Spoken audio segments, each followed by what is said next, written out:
Ok, bonsoir à tous et à toutes. On va partager ensemble une Sikha du Rabbi qui est un sium sur la Gemara de Ta'anit, qui est lié avec Hamisha Asar B'Av, qui est c'est la fin de cette semaine, vendredi si je ne me trompe pas. On a donc tout B'Av, et la Mishnah dans Ta'anit parle de ça, et puis ensuite la Gemara dans Ta'anit nous parle de ça. C'est ce qu'on va faire ensemble. Je voudrais partager d'abord l'écran sur la Gemara, et on va donc voir ce qui se passe. Ok. Donc, on est dans une Mishnah et Amar Rabbi Shimon Gamliel. Je vais juste fermer ce qui s'est ouvert. Voilà, donc on a eu Amar Rabbi Shimon Gamliel, on en est là. Lo Yamim Tovim Israël.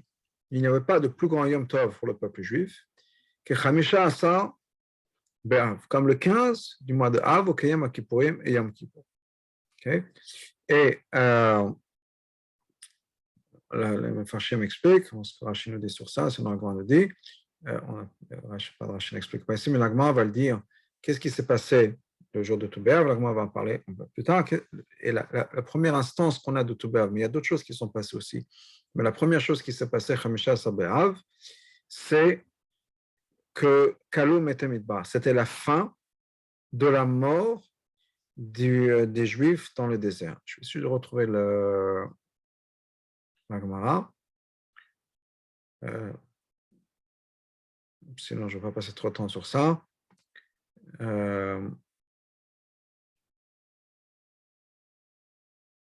Ok, je vais juste.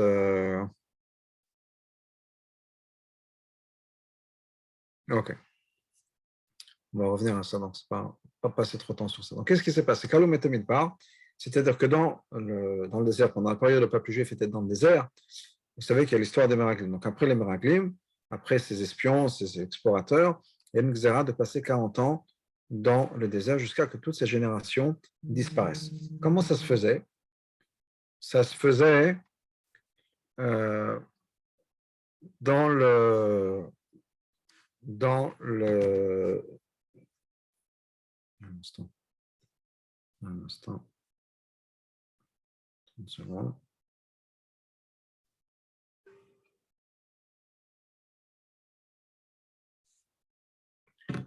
Ça faisait donc tout le Tisha B'Av. Chaque Tisha B'Av, les gens qui avaient atteint l'âge de 60 ans allaient creuser leur tombe, allaient dormir, et le lendemain matin, donc le matin de Tisha B'Av, ils ne se réveillaient pas. Arrive la dernière année, l'année avant qu'ils rentrent en Israël. La même chose se passe.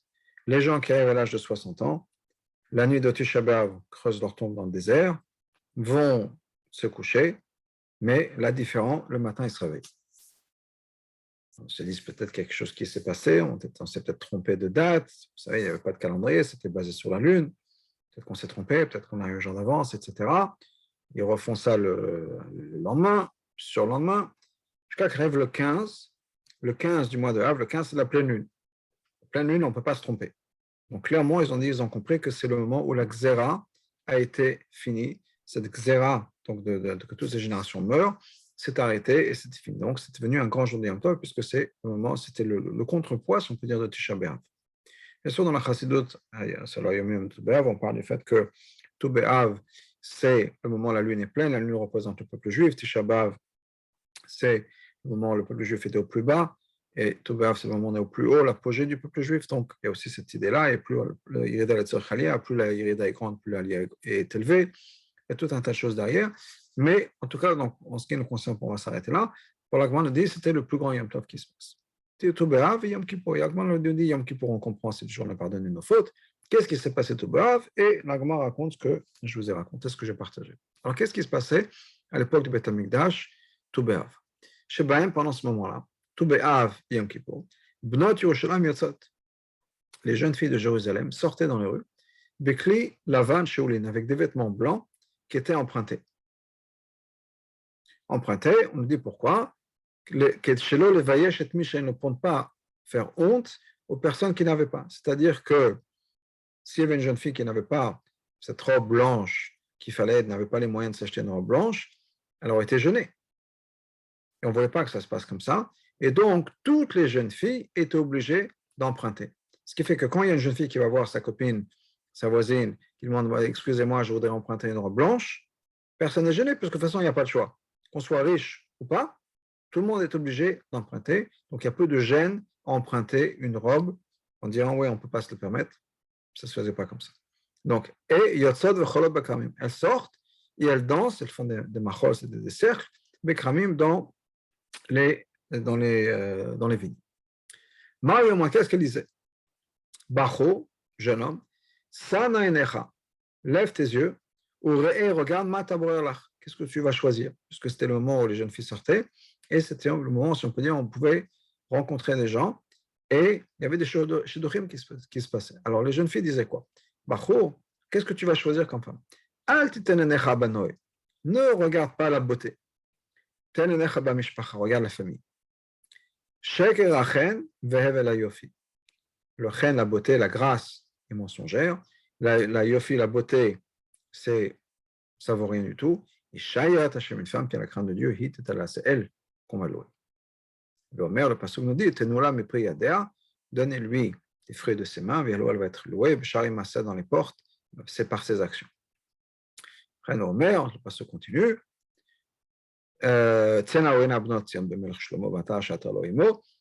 sortez, regardez les jeunes filles de Tzion par le roi Shlomo, de sa couronne que Samuel lui a fait, Yom Khatunato, le jour de son mariage, Yom Simchat Lebo, le jour de sa joie, Yom Khatunato, le jour de son mariage, c'est Matan Torah, Yom Simchat Lebo, le jour de sa réjouissance, c'est Binyan Bet Hamikdash, c'est la construction du Bet Hamikdash, Shibane Bimer Biamen, qui soit reconstruit très rapidement.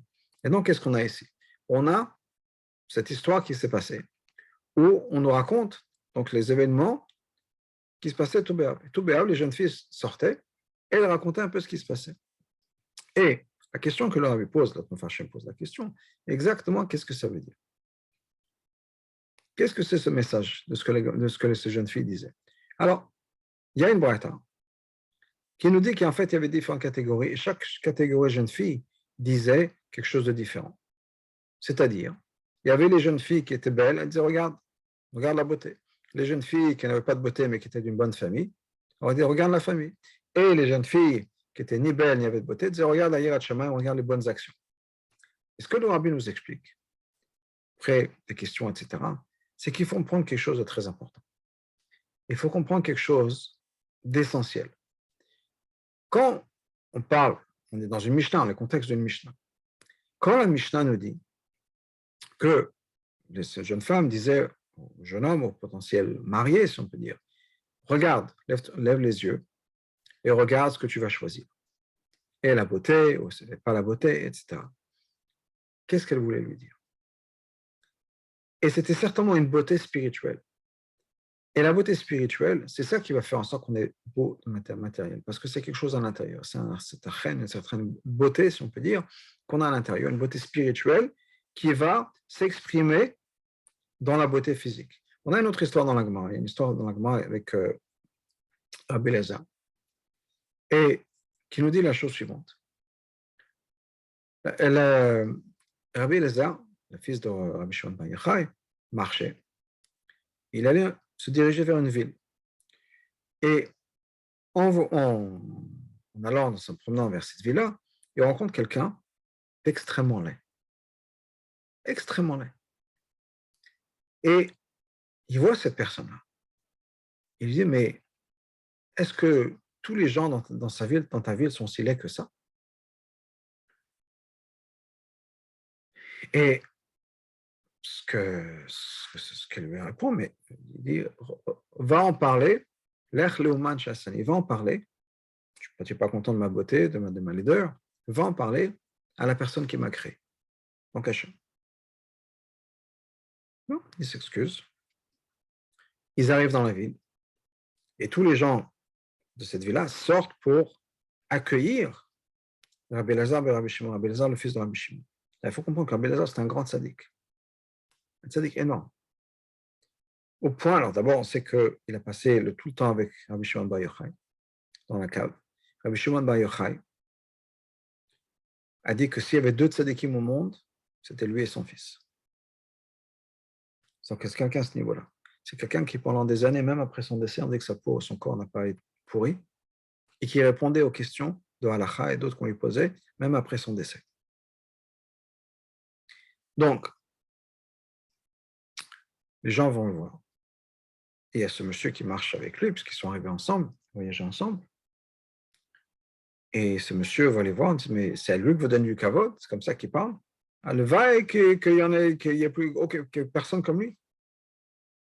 Les gens regardent, mais qu'est-ce qui s'est passé? Il le raconte. Et il s'excuse, il demande Mechila, et il lui parle. C'est une histoire qui est très bizarre. Comment est-ce que quelqu'un de cette envergure a pu insulter quelqu'un comme ça? Parce qu'il était moche. Est-ce que le rabbi nous explique? C'est que quand il a vu, Elazar a vu cette personne qui était moche, c'est pas juste qu'elle était moche physiquement, c'est qu'il a vu qu'elle était moche spirituellement. Il était laid spirituellement, c'est ça que Rabbi Shimon voyait. Pas seulement le côté physique des choses, mais le côté interne des choses, l'aneshama de la personne. Pas l'aneshama est toujours pure, mais la vie spirituelle de cette personne. Vous savez que c'est comme ça qu'un tzaddik regarde les choses. Il y a une histoire avec le rabbi, et assez intéressante, l'histoire elle est connue, mais il y avait un monsieur qui était, avant la guerre, un chassid de Gour. Et comme beaucoup, après la guerre, il a vécu une vie un peu plus moderne. Il n'avait pas de barbe, peut-être un chapeau, mais un chapeau comme on porte chez nous, mais pour nous c'est normal, mais pas pour le chassid de Gour. Il n'avait pas le levouche, on peut dire, que le chassid de Gour porte, peut-être encore une fois, une veste et un chapeau, mais pas de barbe. Et il n'a pas ce look, si on peut dire, d'un chassid de Gour. Et il a rencontré le rabbi, c'était même avant la Nessiout même, et donc le rabbi soit rabbi, et il parle au rabbi, il raconte qu'est-ce qu'il fait, qu'est-ce qu'il est, etc. Et une des versions que j'ai vues de cette histoire, c'est qu'il a rencontré le rabbi dans l'appartement, dans l'immeuble du rabbi. Le rabbi elle vivait à cette époque-là dans un immeuble, sur le New York Avenue, et il rencontre le rabbi, et le rabbi, donc il parle un petit peu, le rabbi lui demande qu'est-ce qu'il fait, il dit voilà, je suis homme d'affaires, je travaille en Asie, etc. Le rabbi lui demande est-ce que dans un certain endroit, dans un certain pays, en Thaïlande peut-être, est-ce qu'il y a un mikvé là-bas? Il répond au rabbi écoutez, rabbi, je ne sais pas, moi j'arrive, je suis à l'hôtel, j'ai quelques contacts d'affaires, puis je repars, je ne sais pas ce qui se passe. Le rabbi dit bon, ce serait bien de s'intéresser. Des années ont passé. On est maintenant, fin des années 80, à la distribution des dollars. Et ce monsieur passe au dollar. Et le rabbi lui demande est-ce que vous savez s'il y a maintenant un mikvé en Thaïlande? Imaginez, je ne sais pas, 40 ans plus tard, est-ce qu'il y a un mikvé en Thaïlande? De quoi est-ce que le rabbi veut parler? Il n'a pas réagi sur le coup. Une fois qu'il est sorti, il s'est rappelé de la dernière conversation qu'il avait avec le rabbi. Des années avant. Et le rabbi lui a parlé de ce mikvé en Thaïlande. Et il est, comme on dit en yiddish, il était vraiment ébloui, épaté, il n'y a pas de mot, de la mémoire du rabbi, comme le rabbi avait tant d'années l'a reconnu et a repris la conversation. Quand il est rentré en Israël, il est rentré chez le rabbi de Gour. Et je dois mentionner qu'à cette époque-là, il est déjà habillé comme un chassid de Gour, avec une grande barbe, les péotes, le sertouk, le bekeché que les chassidim portent, le chapeau Gour. Il ressemble à rien de ce qu'il était 40 ans à peu près en avant. Donc il rentre chez le rabbi de Gour. Il raconte cette histoire. Il était chez le Bavitcher Rebbe. Et le Bavitcher Rebbe l'a reconnu après 40 ans. Et il s'est rappelé et il lui a demandé ce qu'il y a un mikvé dans le truc. Il était rempli d'être palout. Le rabbi de Gour, il a dit mais qu'est-ce que tu crois? Que le rabbi regarde le côté physique de la personne. Le rabbi voit la neshama. La neshama, il n'a pas changé. Elle n'a pas grandi de barbe ou pas de barbe. Parce que le rabbi voit automatiquement la neshama de la personne. Donc, qu'est-ce que tu vois que le rabbi s'est rappelé de toi malgré que tu avais changé d'habit sur la neshama? Là où il faut effectivement, les paloutes, là où il faut vraiment être impressionné par le rabbi, c'est que pendant toutes ces années, le rabbi a pensé au mikvé en Thaïlande. Non, bon, maintenant, il y a plein de shulchim et de mikvot. Mais c'était ça, c'est l'admiration que le rabbi de Gour avait pour le rabbi. Mais pourquoi est-ce que je raconte cette histoire? Pour dire que les tzadikim, ils voient la neshama. Donc, quand, dans cette histoire-là, quand Shimon, il a vu cette personne-là, il a dit que la Gemara nous raconte que c'était quelqu'un qui était laid, c'est quelqu'un qui était spirituellement laid. Pas de mitzvot, pas de zruyot, qui ne pensait pas à Hachem. Et Rabbi Elazar, il a pensé, comment est-ce que je peux le changer? Il a dit, ce sera une thérapie de choc, on va lui faire une thérapie de choc. Il a dit, comme tu es laid, combien tu es laid? Et ça l'a choqué. Tout d'un coup, il s'est rappelé, mais 30 secondes, moi j'ai été créé par Hachem. Et c'est sa réponse, tu penses que je suis laid, va te plaindre à la personne qui m'a créé, va te plaindre à Hachem. Donc tout de suite, il a pensé à Hachem. Dès que la thérapie de choc, elle a marché. Alors, Rabbi Eliezer s'est excusé après, etc. C'était un peu violent de ce que j'ai fait, mais ça a marché. Et c'est ce que Rabbi nous dit, c'est un peu la même histoire ici. Quand on parle de jeunes filles qui étaient belles ou de jeunes filles qui n'étaient pas belles, on ne parle pas de la beauté physique nécessairement. C'est beaucoup plus profond que ça. Et c'est d'ailleurs ce que la Mishnah nous dit, que les jeunes filles disaient au Bahou, Sana enecha, Sana, ça veut dire quoi? C'est élève tes yeux. Ne regarde pas juste ce que tu vois devant toi. Ne regarde pas juste le côté physique des choses, le matériel des choses, une beauté spirituelle, qui est une beauté superficielle de la personne. Élève tes yeux, élève ton regard à quelque chose d'un peu plus profond que ça. Et regarde ce qui est à l'intérieur de la personne. Là, il y a Shamayim. Et il y a des gens pour qui c'est évident. On voit, si on peut dire, sur leur visage, qui sont des gens qui ont Yirat Shamayim. On compte sur le rabbi précédent, quand il était bébé, que le rabbi Rachab avait une chavota avec quelqu'un. Et le rabbi précédent était dans son berceau.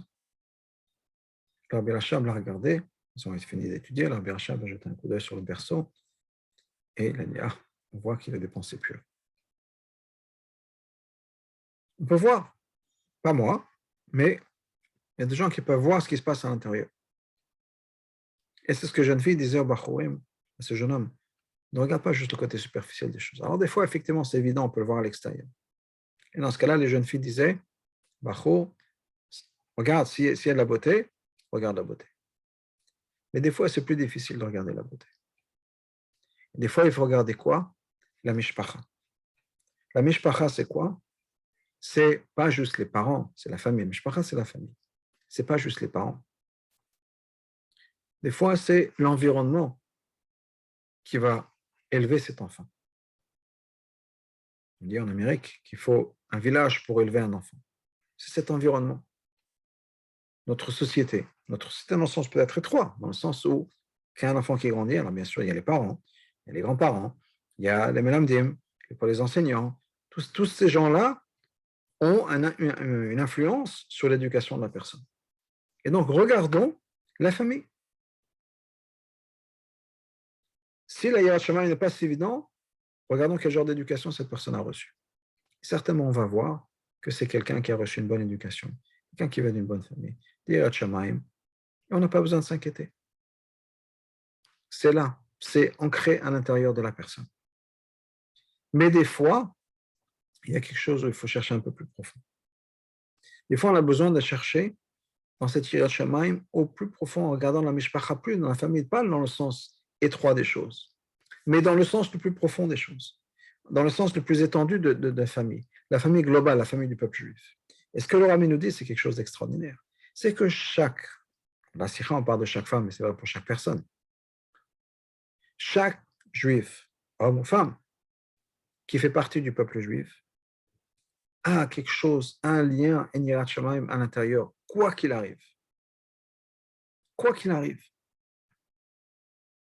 Quand ces jeunes femmes disaient qu'il faut regarder, nous, regardez la famille, regardez d'où on vient, on est des juifs, on est une femme juive, un homme juif, on vient du peuple juif, on est les descendants d'Avraham, Yitzhak, Yaakov, on est les descendants de Sarah, Rivka, Rachel, Léa.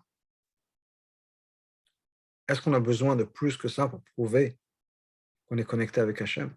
Pour prouver qu'au plus profond de nous-mêmes, on est juif? Il n'y a pas besoin de plus que ça. Chaque juif est par essence connecté avec Hachem.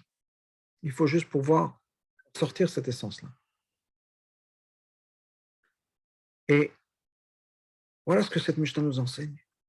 Regardons le plus profond des choses. Regardons l'essence de la personne. Regardons comment cette personne est là, connectée de manière profonde avec Hachem.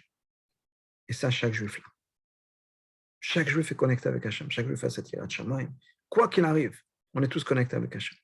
Il n'y a aucun juif qui est prêt à se séparer d'Hachem. Alors, ça veut dire des différentes choses pour différentes personnes. Il y a des gens pour qui se séparer d'Hachem, c'est peut-être de faire transgresser une petite chose. Pour d'autres personnes, c'est le mariage mixte. Pour d'autres personnes, c'est se convertir. Chacun a sa ligne rouge, si on peut dire, à ne pas passer. Mais un juif ne veut pas, de manière consciente, se séparer d'Hachem.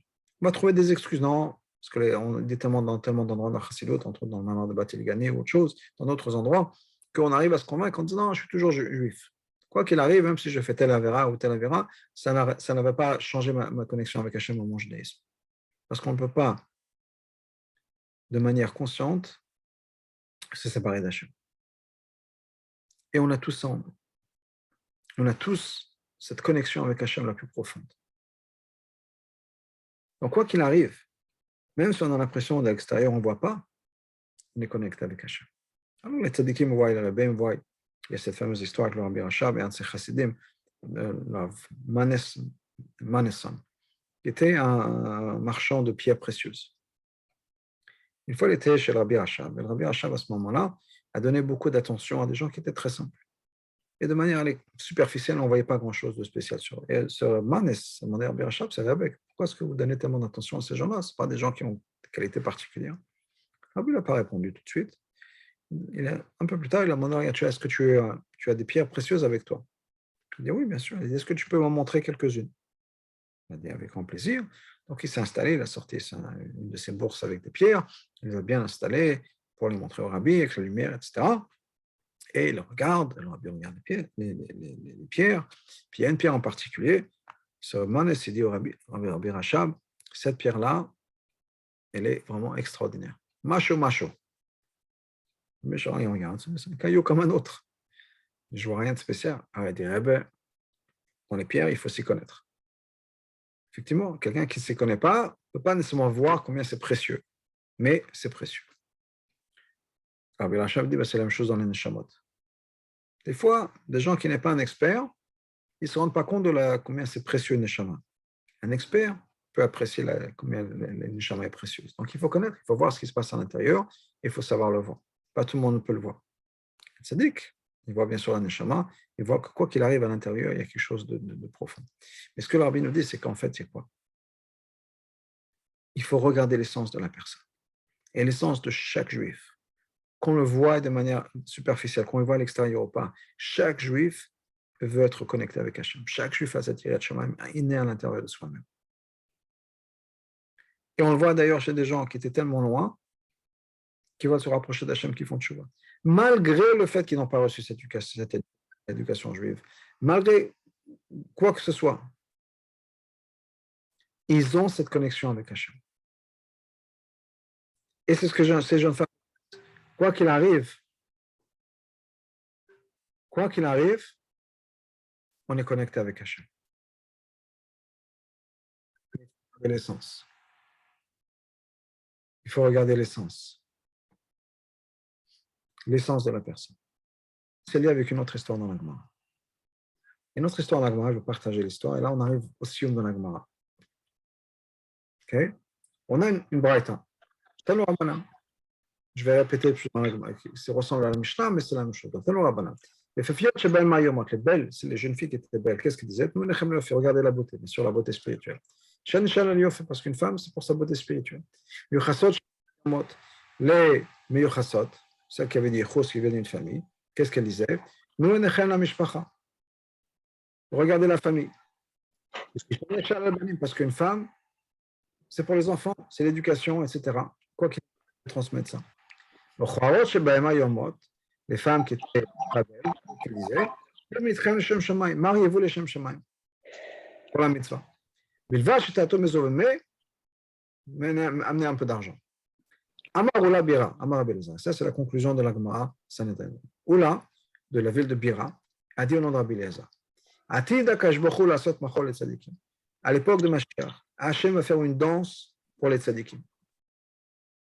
Et Hachem sera au milieu, au Gan Eden.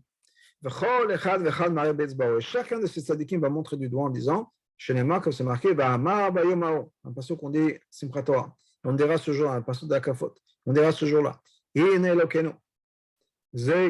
voilà notre Dieu, celui que nous avons espéré. Celui qui va nous délivrer. Voilà Hachem qui vient nous, on l'a espéré. On va se réjouir et célébrer dans sa délivrance.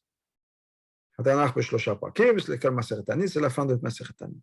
Donc, chaque tzaddik va montrer du doigt cette danse. Et alors, c'est quoi l'idée de la danse? La même manière qu'il y a une danse avec les filles de Jérusalem, il y a une danse avec les tzaddikim à l'époque de Neshama. Ça veut dire quoi la danse? La danse, quand on danse en cercle, parce que c'est l'idée de Machol, Machol c'est un cercle, c'est c'est l'infini. Infini, c'est Blikvoul, il n'y a pas de limite. Et c'est cette idée de révélation de l'essence. Et c'est ça le lien entre ces deux histoires-là. La danse qui va se passer à l'époque de Mashiach avec les tzaddikim, ou bien ces jeunes filles de Jérusalem, qui nous disent quoi? Il faut regarder l'essence de la personne. Et l'essence de chez tzaddikim va être révélée. Et tous les tzaddikim qui ont participé pendant toutes ces années de Galout, pendant toutes les années de notre histoire du peuple juif, arrive Mashiach, la avoda de chaque tzaddik va être révélée. La avoda de chaque tzaddik va être de manière égale, d'une certaine manière, avec tous les autres tzaddikim, parce que chacun aura participé à la venue du Mashiach. Et Hachem est au milieu, Hachem est le centre de tout ça.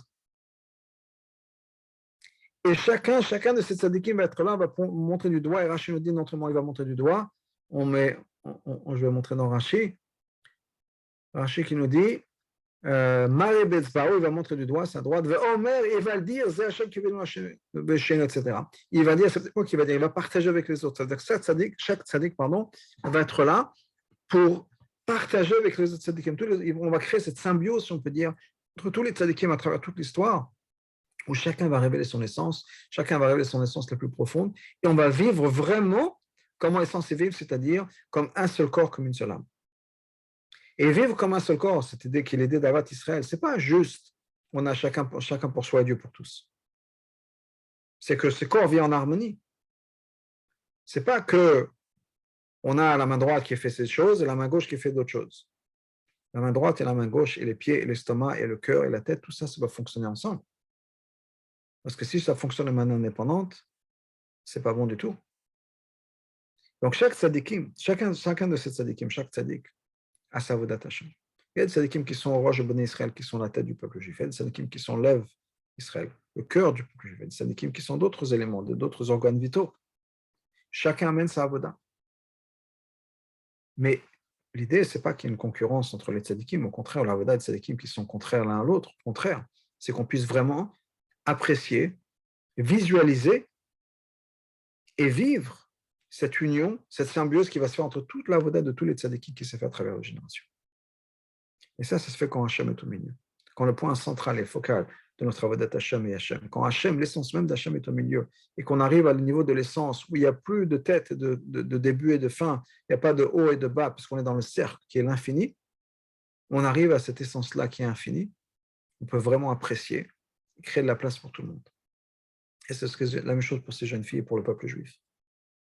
Pour pouvoir vraiment avoir cet avat Israël, on peut vraiment voir le peuple juif comme une seule unité, il faut qu'on passe à l'essence, qu'on vive au niveau de l'essence, de notre essence, de l'essence de notre âme et l'essence d'Hachem. Pas s'arrêter au superflu, mais regardez vraiment l'essence. Et je finis avec ce que l'Ayom me dit aujourd'hui, c'est l'Ayom d'aujourd'hui, que Avat Israël, c'est une explication, dit l'Admorazaken d'Avat Hachem. Pourquoi? Parce que si on regarde un juif comme étant Chelek Elokam Mamash, en étant ayant une partie d'Hachem ou étant une partie d'Hachem, si on aime Hachem, on aime automatiquement ses enfants. On ne peut pas aimer quelqu'un et dire je ne veux pas, j'aime pas tes enfants. On est obligé d'avoir cet Avat Hachem et d'avoir cet Avat Israël, ça va ensemble.